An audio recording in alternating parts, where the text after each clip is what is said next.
ঘটনাটি ঘটে জানুয়ারি মাসের প্রথম দিকে। তখন শীতকাল। সুমন তখন একটি ব্যাংকে কাজ করত। সেই ব্যাংকের স্টাফদের সঙ্গে পরিকল্পনা হয় যে জানুয়ারির প্রথম দিকে দীঘায় ঘুরতে যাব সবাই মিলে।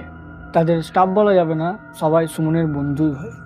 তারপর তারা সেই অনুযায়ী সব কিছু রেডি করে। ওরা মোটামুটি 5 জন মিলে কাজের ছুটি নিয়ে বেরিয়ে পড়ে দীঘার রওনায়।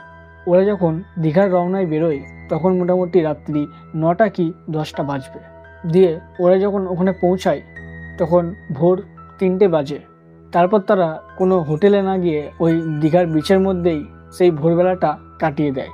তারপর যখন সকাল হয় তখন ওরা সবাই মিলে যায় হোটেলের রুম ভাড়া করার জন্য। আর প্রথমে ওরা যে হোটেলে গেছিল সেই হোটেলে কোনো রুমই ফাঁকা ছিল না, তাই তারা আবার অন্য হোটেলে যায়। তারপর তারা অন্য হোটেলে গিয়ে দেখে সেখানে বেশি লোকজন নেই, মোটামুটি লোকজন